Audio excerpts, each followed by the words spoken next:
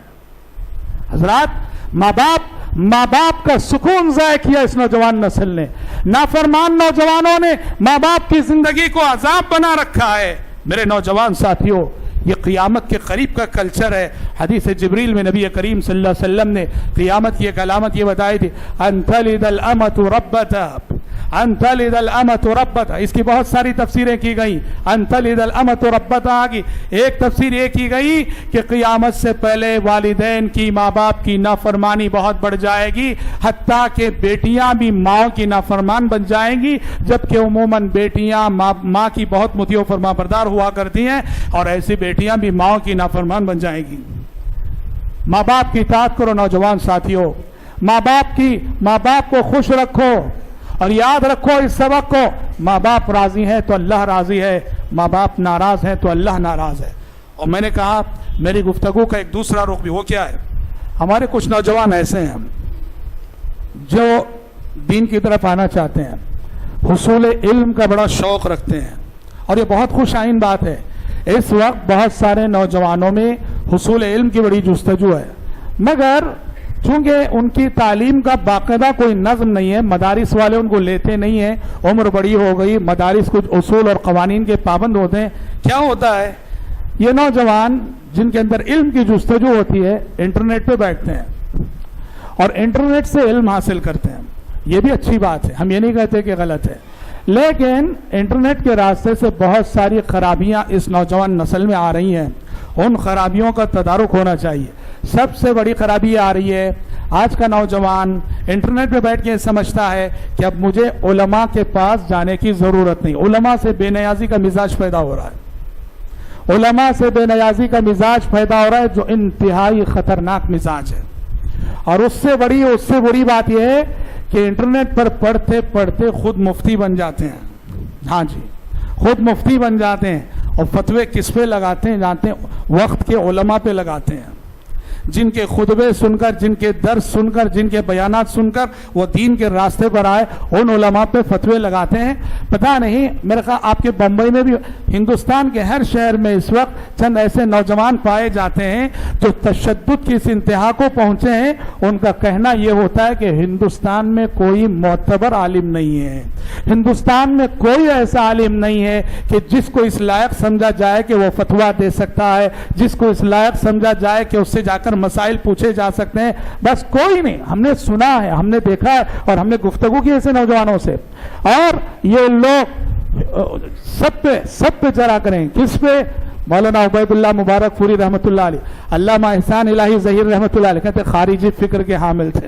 ہاں، یہ جو بعض مشائخ کے فتوے پڑھ کر اور انہیں غلط سمجھ کر نعوذ باللہ اس کو ہندوستانی حالات پہ منطبق کر کے یہ فتنہ کھڑا کیا ان نوجوانوں نے. میں اللہ کی قسم کہتا ہوں، جن مشائخ کا نام لے کر یہاں کے علماء پہ فتوے لگا رہے ہیں، وہ مشائخ بھی اگر یہاں کے دیکھ لیں گے، ان سے برات کا اظہار کریں گے اور ان کو فتین قرار دیں گے.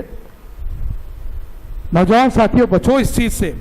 اور دوسری چیز، انٹرنیٹ علماء سے بے نیاز ہو کر محض انٹرنیٹ پر تکیہ کرنے کا نتیجہ یہ ہوا کہ غلط افکار و نظریات کے شکار ہوتے چلے جا رہے ہیں. غلط افکار و نظریات، فتویٰ انٹرنیٹ پہ پڑھ لیا، مفتی کون ہے دیکھا نہیں ہے، مفتی کا منہج کیا ہے، مفتی کس عقیدے کا ہے، مفتی کس نظریے کا حامل ہے، کچھ نہیں. انٹرنیٹ میں مل گیا اور جو ہے غلط افکار و نظریات کے شکار ہوتے جا رہے ہیں. میں ان نوجوانوں سے کہنا چاہوں گا، یاد رکھیے، یہ علم شریعت، یہ علم کتاب و سنت، اس کی خصوصیت یہ ہے، یہ اساتذہ کے سامنے بیٹھ کر حاصل کیا جانے والا علم ہے. یہ اساتذہ کے سامنے بیٹھ کر حاصل کیا جانے والا علم ہے. اس علم کی برکت تبھی حاصل ہوگی جب اساتذہ سے حاصل کیا جائے. اس علم کو محمد صلی اللہ علیہ وسلم نے جبریل امین سے حاصل کیا, صحابہ نے محمد صلی اللہ علیہ وسلم سے حاصل کیا, تابعین نے حضرات صحابہ کرام رضوان اللہ علیہم اجمعین سے حاصل کیا, تابع تابعین نے تابعین سے حاصل کیا, اور آج تک یہ سلسلہ چلا آ رہا ہے. اس علم کی برکت تبھی حاصل ہوگی جب آپ اس علم کو علماء کے سامنے زانو ادب تہ کر کے جو حاصل کریں گے. آپ سمجھیں گے کہ انٹرنیٹ سے میں پڑھ لوں گا, فتویٰ لے لوں گا, بات نہیں بنے گی. اور اسی طرح سے یاد رکھیے, انٹرنیٹ آپ کو علم دے گا مگر تربیت نہیں کرے گا. تربیت نہیں کرے گا. تربیت کب ملے گی؟ اساتذہ اور علماء کی خدمت میں بیٹھنے سے تربیت ملے گی. اور علم شریعت وہ علم ہے کہ جو تربیت سے جس کو کبھی الگ نہیں کیا جا سکتا. اس لیے تربیت چاہتے ہو اساتذہ اور علماء کی خدمت میں بیٹھو. تیسری بات کہ آپ انٹرنیٹ سے کوئی چیز پڑھ لیتے ہیں, آپ نے کہاں تک صحیح سمجھا ہے اس کی کوئی ضمانت نہیں. انٹرنیٹ آپ کی تصحیح نہیں کرے گا. استاد ہوگا, عالم ہوگا, آپ کو سمجھائے گا کہ آپ نے غلط سمجھا ہے. انٹرنیٹ آپ کی تصحیح نہیں کرے گا. آپ جو غلط سمجھے ہوتے ہیں آپ کی صحیح رہنمائی نہیں کرے گا. انٹرنیٹ بڑے مفاسد ہیں. تو میرے نوجوان ساتھیوں, انٹرنیٹ سے علم حاصل کرو ضرور, مگر علماء کی سرپرستی میں, علماء سے رجوع ہو کر, علماء سے بے نیازی کا مزاج جو پیدا رہا اس سے بچو, اس سے بچو. اور جیسا کہ ابھی آپ نے سنا, الحمدللہ آپ کی اس مسجد میں کتاب التوحید کا سلسلہ وار ہفتہ وار درس شروع ہونے والا ہے. میں نوجوان ساتھیوں سے گزارش کروں گا اس درس کے حلقے میں آئیں, اس سے جڑیں, علم حاصل کریں, اور علم حاصل کر کے دعوت و تبلیغ کے میدان میں اپنی جوانیوں کو لگائیں. میں اللہ رب العالمین سے دعا کرتا ہوں کہ رب العالمین ہم سب کی, آپ سب کی محنتوں کوششوں کو شرف قبولیت سے نوازے, ہم سب کے جمع ہونے کو قبول فرمائے, اور موجودہ دور کی جو بھی گمراہیاں ہمیں, آپ کو, خصوصاً ہماری نوجوان نسل کو اللہ تعالیٰ اپنے فضل و کرم سے بچائے. آمین. وآخر دعوانا الحمدللہ رب العالمین.